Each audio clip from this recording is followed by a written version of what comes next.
Hello everyone, this is Jam with the Cloud Update.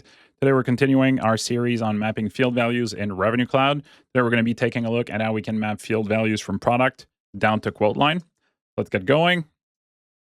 So the challenge obviously is we want to map fields, so we have field values. And our example that we're going to use is pricing method against the product object. How do we get that value to map over to quote line item as I'm browsing products and adding fields to my quote, right? So we've already created a pricing method field. The pricing method field can hold different values, standard, cost, or block.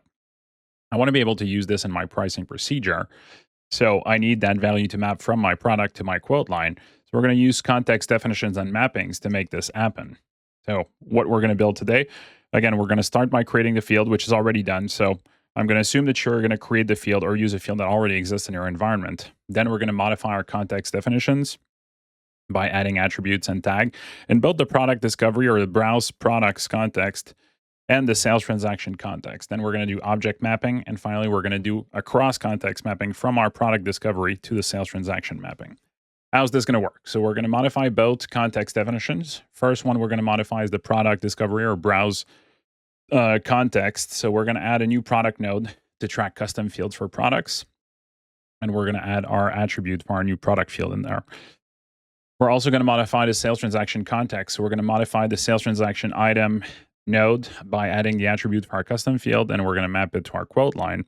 So the flow for data is going to be the data point goes from product into our product discovery context, then into our sales transaction context, and finally to the quote line item. Context definition in this scenario act as the bridge between the Salesforce objects and the Revenue Cloud engine. So again, the field that I'm going to use today, but that could be any type of field that you've got on your product record. We're going to use a picklist called pricing method, which can hold values like standard, cost, or block. And that's what we're going to map from our product record down to our quote line. So again, a couple different steps that we're going to go through. Make sure the fields are created on both product and quote line item. Then we're going to modify our product discovery context, and we're going to create new product node and the attributes and tags. Then we're going to modify the product discovery mapping to make sure our field is mapped to our context definition. Then we're going to modify our sales transaction context by adding the pricing method, attribute, and tag, map it to our quote entities mapping, and finally do the cross context mapping. So let's get into Salesforce and see what that looks like. So again, we're going to go directly into our context definition. So if you are in Salesforce, search for context definitions in setup, go to custom definitions tab, look for your active product discovery context definition. So in this scenario, this is the one that I'm using, browse products context definition. So I'm going to go into this one. First thing we'll do is hit edit here. I'm going to hit next. In the structure, we're going to add it to the same level. Our new node that we're going to create is going to be added to the same level as the category product and pricing product field. So we're going to go and look at our category node on here. And under category, we're going to hit on add child node. We're going to add a node called product, simply. We're going to get the double underscore C added automatically. Then we're going to hit next. Within that new node here, we're going to go in and add an attribute. The attribute will call what it should be based on the field that you're mapping into this, but I'll call it price method. I'll use input and output as the type. Data type is going to be a picklist. Going to hit next. Go into, on the attribute tags page, go into your node again for product. Go at the price method tag level and add a tag value for your new field. I'm going to simply reuse the same thing as the attribute name in my scenario, but you can use a different value if you need to at the tag level. And then we're going to hit save to save our updated context definition. Now, in our context definition, the browse products again, we're going to go to the map data tab, look for the active product discovery mapping. And then on the right-hand side, you're going to click the down arrow and then hit on edit as object mapping. A pop-up will come up. Simply click on map on this one. And you're going to get taken to the mapping page. At this point, all that we've got mapped so far is the account data that's been added on here. What we want to do is we want to add the product object on the right-hand side. So we need to add the object first if we want to be able to connect it. We're going to hit the plus sign, top right, plus sign. We're going to search for the product object. Scroll down, look for product, and make sure you hit the plus sign here so that it gets added. I hit the plus sign. Hit done. And now I've got the product object on the right-hand side. I want to make sure it's mapped from my context to the actual object in Salesforce. So I'm going to select the node on the left-hand side, product node, map it to the product object on the right-hand side, then expand my unmapped field sections. And we are going to select our new attribute, price method, and map it to the field that already exists on the product object, pricing method. Select the pricing method, then we can hit save and publish on our updated context definition. I understand, save and publish, and now our context definition is updated. This one is ready to go. We've completed the work on the browse product context definition. So head back into the context definitions page, get out of the browse products, look for your pricing procedure. So sales transaction context definition, the one that's currently active in your org. In my environment, this is the one that I'm currently using. Click through to your active sales transaction context. And again, first thing we want to do is modify the structure because we want to add our new attribute. So I'm going to click on edit. Again, nothing to modify on the standard data, no node to add in this scenario. What I do want to do is when I get to the edit attributes page, sales transaction item on the left is the node that I want to select. We want to add an attribute in here. We're again going to call this price method or pricing method, or again, whatever your custom field is.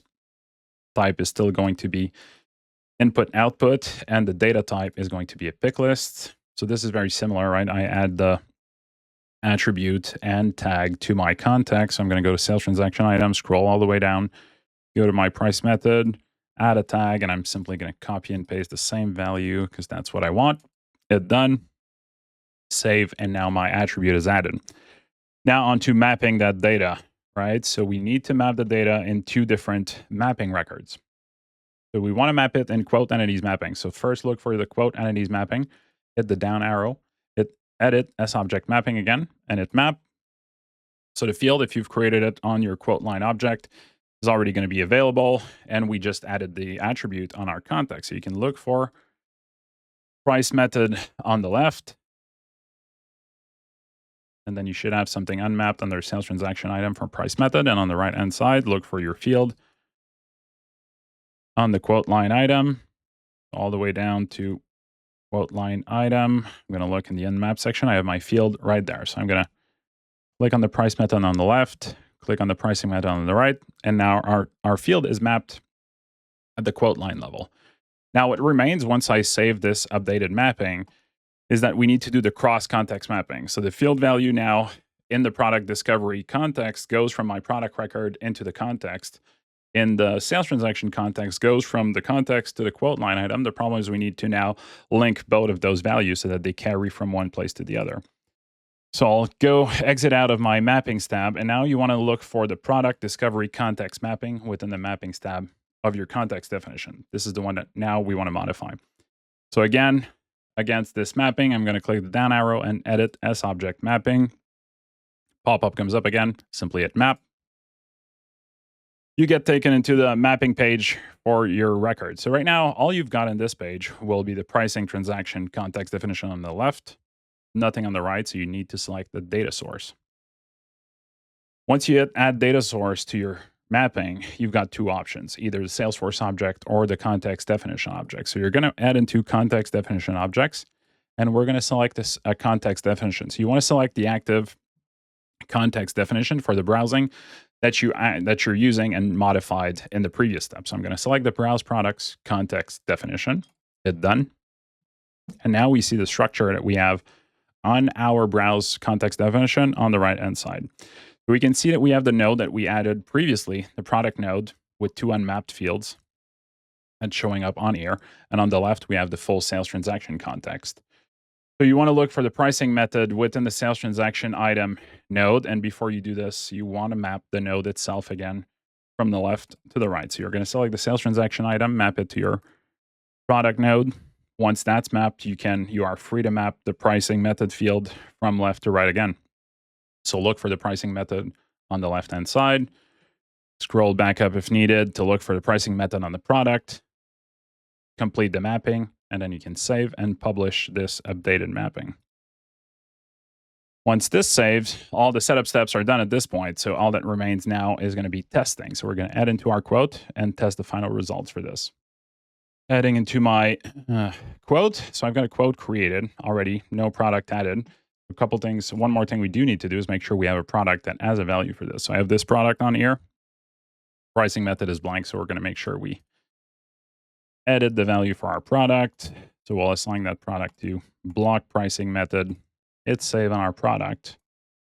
Now the product is updated as a value.